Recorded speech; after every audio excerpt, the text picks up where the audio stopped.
Hey, what's up everybody? It's Coach Matt, EliteThrowsCoaching.com. Today's video we are going to be taking a look at a rotational shot put thrower. His name is Connor, and Connor had sent me in this video about 2 weeks ago asking for me to take a look at it. Now, before we get into the video, I just want you guys to make sure to check out the link down below this video. We have a lot of athletes who have been sending in questions, who have been sending in videos that want me to analyze. They say they need help. They say they don't have a coach at their school. So make sure to click the link below. We are doing our 4-day overnight camp this year. It's out in Western PA. It's at Allegheny College. It's right at the Pennsylvania, Ohio, kind of West Virginia, even Canada. We have some athletes who are coming. We are able to do this camp. This is our 4th year at Allegheny. It is a absolutely wonderful camp. All of the ins and outs of the camp, the dates, the location, the dorms, everything is right down below. If you click that link, make sure to check that out. All right. So here we have Connor. Now, Connor, the reason why we're doing this video analysis today is because we also here get a lot of questions from throwers asking if they should switch their feet or not. So they say, should I reverse or not reverse? Should I switch my feet? Should I not switch my feet? And I've done videos on switching feet before, and my response is always, I don't want anyone to switch their feet unless it is absolutely necessary. Because if you purposely try to switch your feet, or if you're a coach who teaches their athletes to switch their feet, what you end up doing is basically just jumping and throwing. And I always equate this, because a lot of throwers play football, I always equate this to football. And I say, which quarterback is going to be able to throw the ball farther? If you have a quarterback that's getting chased out of the pocket and they kind of jump in the air and throw, or the quarterback who has time to set their feet, gets a lot of time in the pocket and throws a Hail Mary because they can get their feet set, they can get both feet on the ground, and then they throw a Hail Mary. Which quarterback's going to throw farther? Obviously the one who's not jumping and throwing. It's the one that can set their feet, keep their feet on the ground, and apply the most amount of power. Those are the athletes, those are the quarterbacks that are going to throw farther. If you just try to jump and throw, there's really not going to be anything behind the ball. So the same rules apply to shot. So we're going to take a look at Connor, and we've got, let me turn this down a little bit. We have got Connor who's going through his throw here. I'm going to fast forward a little bit to when he's ready to throw. Here we go. So you can take a look. And I want you guys to really watch the end. So you can see Connor, we'll go back and watch that again. See Connor has a little bit of that jump and throw. You see there's an explosive kind of jump and throw at the end. We'll watch one more time. Then we're going to slow it down and show you a little bit about what's going on. Okay. So, as you saw from that video, there's a big jump and throw at the end. I'm actually going to just go frame by frame here and try to stop right at that point. And I want to show you kind of why you don't want to jump and throw. So Connor's coming through. That right foot is landing in a pretty good spot. I really like where the right foot is landing. I would maybe want it in just a little bit more, maybe just another couple inches just inside. If you see here the midpoint of that circle, he's about maybe 6 to 8 inches inside the front half. I'd want him to split the difference a little bit, maybe put his foot here, because he does seem like he's a taller thrower. So he might be a little too deep in the circle at this point. Maybe put that foot here. You can see what starts to happen. Connor has got a really small base. So his toes, if you look at the toe or the ball of the foot on the left foot, ball of the foot on the right foot, they're only about maybe 12 to 15 inches apart. Not a good enough base to work with. But what starts to happen right here, Connor can no longer produce power. His feet are leaving the ground, and he still has the ball in his hand. So at this point, we have a jump and a throw. So he's off the ground, still has the ball in his hand. Now the ball's just coming off his fingertips. Look how high in the air we get off the ground. Look how high off the ground we are. Boom.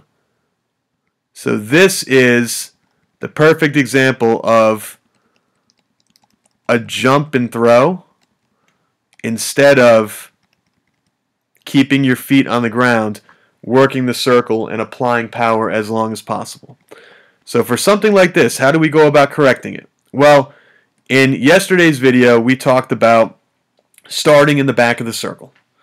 So as you can see, it looks like Connor here, this is not normally how I teach my throwers. He's got his left foot closer to 12 o'clock, and his right foot is kind of over here at 1 o'clock. I would really want to see Connor more in line where you've got the foot, you've got the right foot up here, the left foot over here, and you're evenly split right down the middle of that circle. So the 12 o'clock to 6 o'clock line that goes right down the middle of that circle, I would want to see his feet evenly spread apart on either side of that line. Some coaches do teach this way where the left foot is even with 12 o'clock. So either way, whatever you feel comfortable with, that's what I want you to do. Now we're going to start to take a look here and see what happens. So at this point, we're in a pretty good position. I mean, there are some things that I'd like to clean up here, but really what I want to look at is once this right foot touches down to the circle, boom, let's take a look at the left foot. The left foot does a pretty good job of staying close to the ground. A lot of times we'll see this left foot rainbow and kind of come way up in the air and then go way down in the air. So instead of that rainbow up and down, Connor does a great job of keeping that left foot low. Now right here is where we start to see some issues. See, he's really tight to the toe board. Because he's tight to the toe board, boom. I bet somewhere he probably has fouled, or he's hit the toe board a couple of times, or he's stepped on the toe board a few times, and there might be some fear instilled saying, hey, don't reach that left foot back, you're going to foul, you're going to step on the toe board, you're going to trip, you're going to hurt your ankle, whatever it may have been in the past. I would really want to see him stay a little bit more balanced on that right and get that left foot a lot closer to the toe board. Now what starts to happen here, you can see we're really not in a good heel toe position in that power position.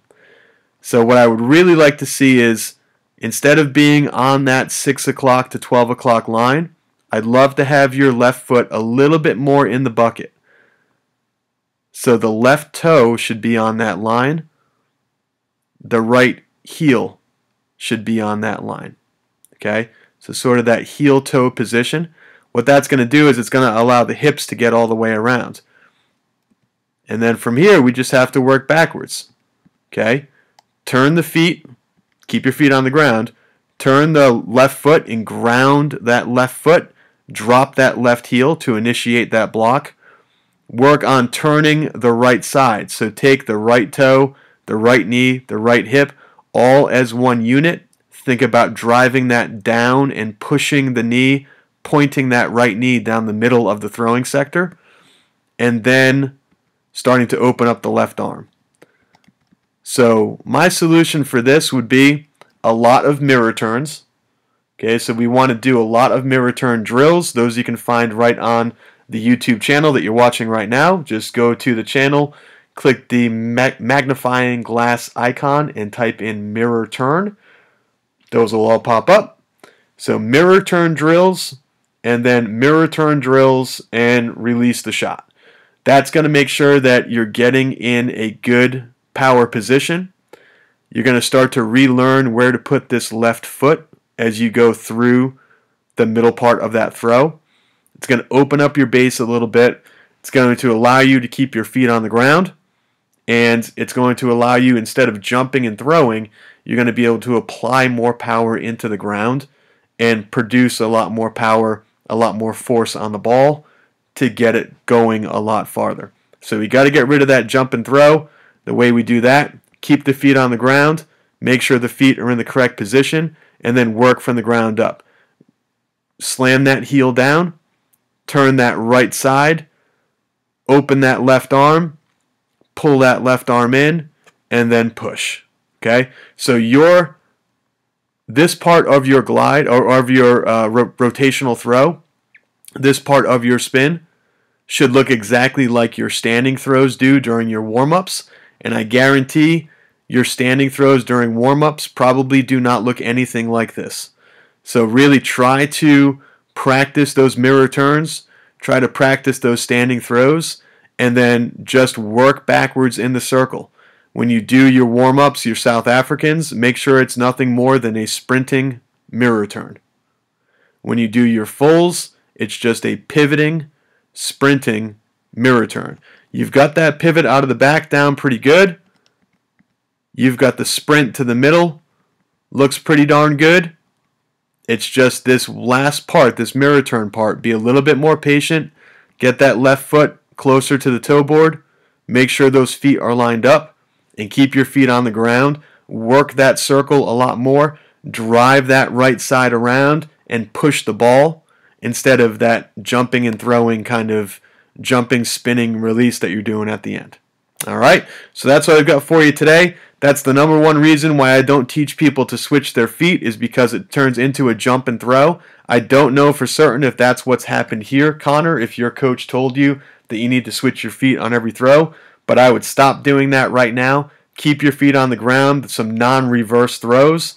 Make sure to work that ground, push through the ground as hard as possible, and you're going to see a lot more distance on your throws.